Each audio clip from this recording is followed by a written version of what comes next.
Good morning, children. How are you? I hope you are fine and you are safe. Okay. And you are eating a healthy food also at your home. Okay. Now, yesterday we have completed till here. What are the different agents of dispersal? Whether that's water, wind, water, animals, or explosion of fruits. Now, let us see all the textual reading from here. Okay. New plants from other parts of plants. Okay.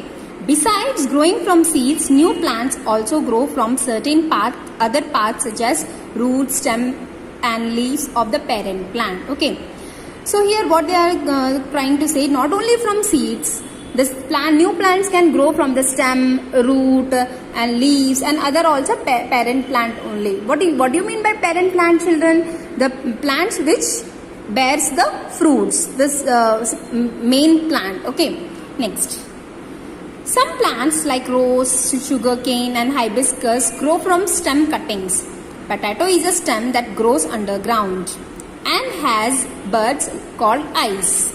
So even children, few plants are growing by the stem also. Okay, stem cuttings like hibiscus, rose, and sugarcane. See, you can see here stem cutting of the rose grows into a new plant. I told you in the video also, if you want a red flower and yellow flower, then you have to cut and you have to you have to join them with a tape or something. Okay, then you can find that yellow ones also growing in a same plant, two flowers in a same plant, same like as hibiscus and even the sugarcane also.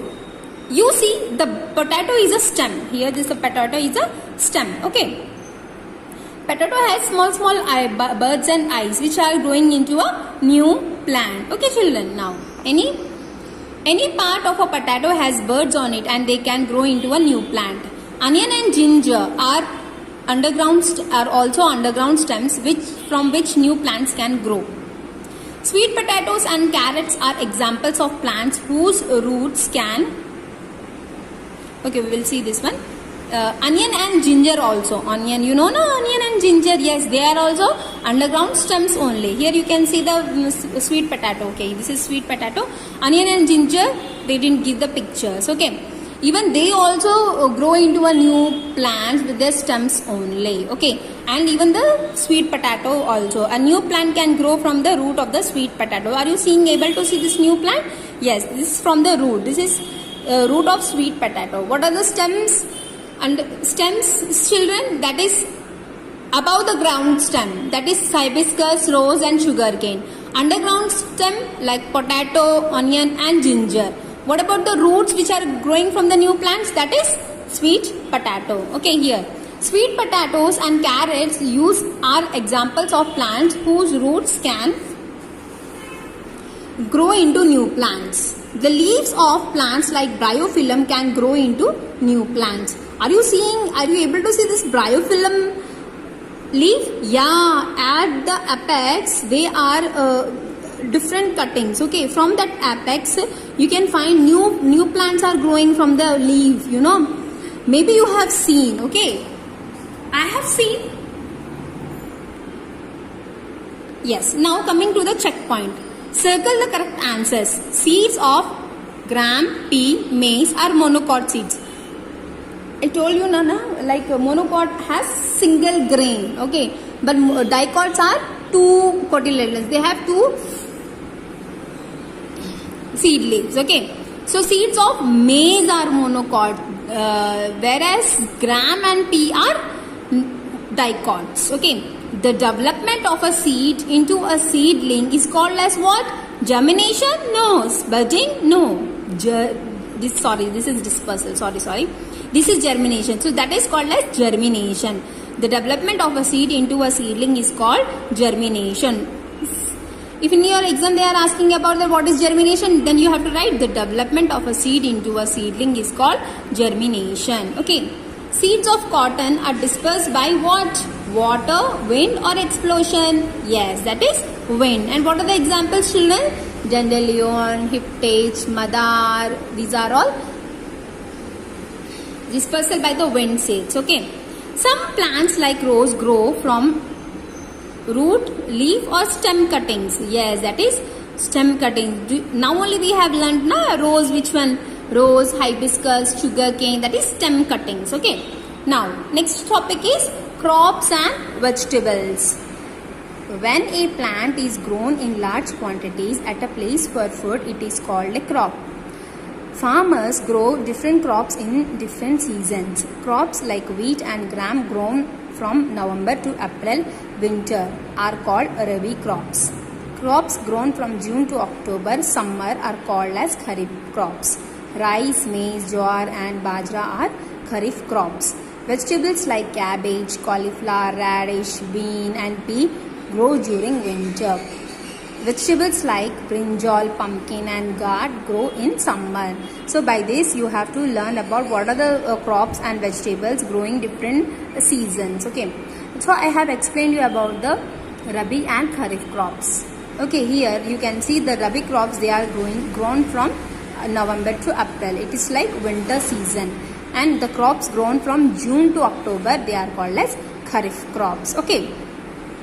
Even the same apply for the vegetables also. Like vegetables like cabbage, cauliflower and radish are growing during the winter. But the brinjal, pumpkin and gourd means like bottle gourd, bitter gourd are there na, that are growing in the summer. Okay children, I hope you have understand. Okay, here maize, a kharif crop growing into the summer. So this is a maize crop. So do you like, so much you like na the corns? Yes, and they are very healthy also. Here the wheat, a rabi crop grown in winter. This is summer crop and this is winter crop. Okay. See, these wheats are very important. They give us carbohydrate. Without wheat and rice, can we survive? No, now. So that we have to keep in our mind. Okay. Different plants not only grow into in different climates and seasons, but also require different kinds of soil. Rice and jute grow in clayey soil, which holds plenty of water. So see children, different climates and different season, even the different soil also needed for the different crops or vegetables. Okay, as you can see, the rice, it holds a lot of water in them. Okay, on the other hand, jowar and bajra grown in sandy soil. So jowar and bajra, they are grown into the sandy soil. Most of the sandy soil is found into the northern states like Rajasthan. Okay, and clayey soil you can find in the southern India like Bengaluru or Andhra Pradesh. Okay, and grows like cotton grows well into the black soil. Okay, few of the states found the black, here they are nearby the coastal areas. Okay, tea plants need moist soil and grow into the slopes of hilly areas. In the eastern ghats of like Assam is there, Manipur is there. There you can Darjeeling is there. Okay, so there you find that tea leaves are grown in high amount and they are almost grown into the hilly areas. So you can understand how much we are getting the tea crops, how much far we are getting, and it is available also for us. Yes, next. Coconut trees grow in the coastal areas. So where the coconut trees, where the coastal areas like Kerala, right? Maize grows well in the dry soil of plains or hills. Okay, so for the maize crop, they are summer crops, so they need not a lot of plenty of water. They don't need. Okay, so they are just growing into the dry soil only. Okay, plains where you can find a little trees. Okay, hills where you can find the little trees. Okay, onion and groundnut need well drained sandy soil. Okay, but what about the onion and groundnut beta? They need the well drained sandy soil. Like sandy soil must be there and they should be very well drained, means the water should be going into nearby them so that they can grow. Okay, next. How do farmers grow good and healthy crops? Plants need to be grown on the large scale to feed the entire population of a country. Okay, so see children, we are depending on the plants, and plants has to be grown in a very large yield and the production is more, so that it can feed the entire population of a country. It's not only about the country, it's like for the whole planet, because whole planet is depending on the plants. Yes, all the populations, right? Not only the human beings but even the animals also. Okay, so it is very important to grow the good and healthy crops. Okay, for a good and healthy crop, farmers know about the soil, climate and season for growing it. Okay, farmers has to know about the soil and climate and season, which season and which soil, whether it's clay soil, sandy soil or moist soil, which one, dry soil. Okay, climate, whether it's very hot climate or cold climate. They plough and prepare the soil. They plough with the help of the different machines or like ox and buffalo. So many, they are helping the ploughing. Okay, and they have to prepare the soil. They choose healthy and ripe seeds for sowing. So they have to take the healthy and ripe seeds. See, few seeds are not that much nutritious and they can't grow into a new plants. Okay, so the farmers has to take the healthy crops only, healthy seeds, so that we can grow a new plants which are very healthy. Okay, they add manure or fertilizers to the soil. Manure is added to the soil to increase production. Why we are adding manure, beta? We are adding the manure to increase the production in high amount. Okay, in high amount, to yield the product in high amounts. Okay, fertilizers like urea, superphosphate, ammonium sulfate and nitrate are also added to the soil. So these are the different types of different types of fertilizers like urea. Okay, I told you about the DDT and BHC also, right? Superphosphate is one of the, this is most consists of phosphorus. Okay, ammonium sulfate, this is rich in sulfur and ammonia also. Okay, and nitrate, that is nitrate is rich in nitrogen. Okay, however, overuse of chemical can be harmful to the soil as well as the crop. Yes, I told you already, like anything in the excess is very danger. Okay, even the manure is added to the soil. So why these fertilizers are using? These fertilizers are using to remove the pests and the insecticides. Okay, and why the manure is using to increase the production. Okay, they irrigate the soil, means giving the water, take caring of all the crops. Yes, that is called as irrigation. Okay, from the rivers, from the wells and from the resources of water, the farmers are taking the water and they are irrigating the soil. That process is called as irrigation. Okay, protection of crops and storage of seeds. Farmers protect the crops against, see, even the now if we are now the here the good and healthy crops we have grown. Now what is the next thing? That is protection of crops and storage of crops. Okay, so that is also very important, children. If protection is not done, and then can we have that grains and seeds and whatever we are eating? No. And if the storage is not possible, in the market it will come from the farmers to the ordinary people? No. So that's the reason production and storage of seeds are also very important.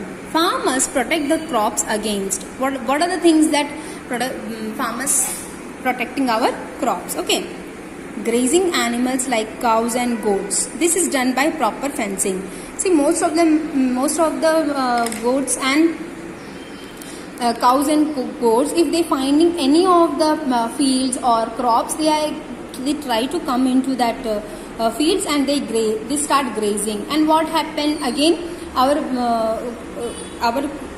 production and our crops are eaten by the goats and cows. So can we eat that type of field, that type of crops? No, we can't. So that is done by the proper fencing.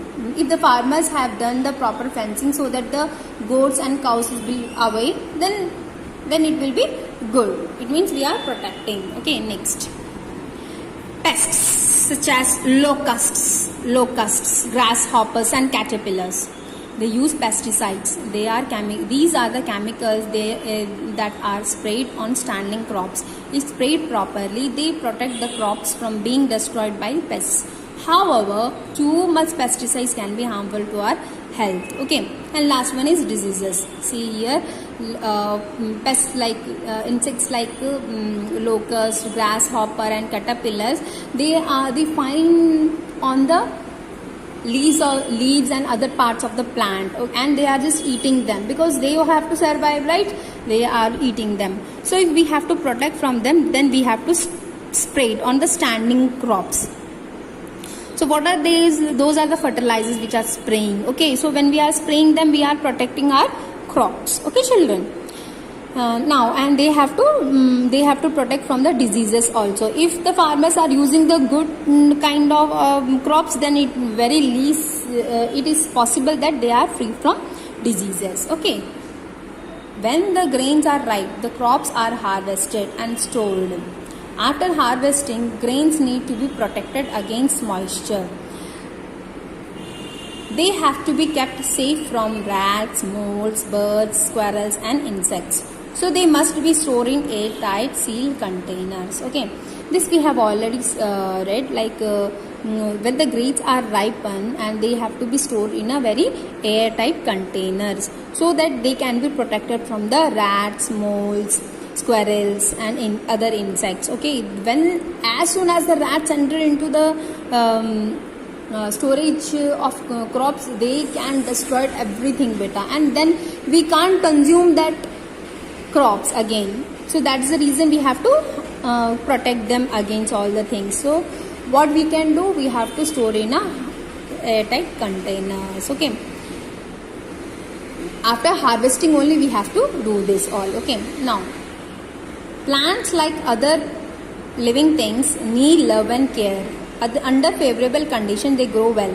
A good crop adds the wealth of a country. See, now we are totally dependent upon the plants, and if the crops are good, if the plants are good, then that if we are eating them, then we are also healthy, and our immunity will be more. Okay, so but when we are taking caring of the plants, even they also need the love and care. Okay, it's not like that we have to destroy them or we have to cut them. No, we have to love and care means we have to be fine. Then we have to pour the water every day. We have to check every day whether any pests are eating that leaves or other parts of the plant or crops that we have to take care. Yes, we have to store them. Yes, these are all the things when we have to do them. So children, this is the end of our chapter. Tomorrow we will start this textual exercises we will do. Okay. Before going to this chapter, what are the things we have done? Just going to once again, beta. Here what are the things, what are the plants gives us. Okay, about the seed germination, new plants from the seeds, and then here it is the seeds and its parts. Then we have done experiments, and then what is the process of germination. Okay, then dispersal of the seeds, and what are the agents of dispersal. Yesterday we have seen, and then today what we have seen, children, and what are the examples for all the dispersal. And here the new plants and other plants, like what you call as, this is called as vegetative propagation. What is it called, children? It is vegetative propagation. Okay, now and next is crops and vegetables. How we have to store, how the farmers has to grow. What are the things?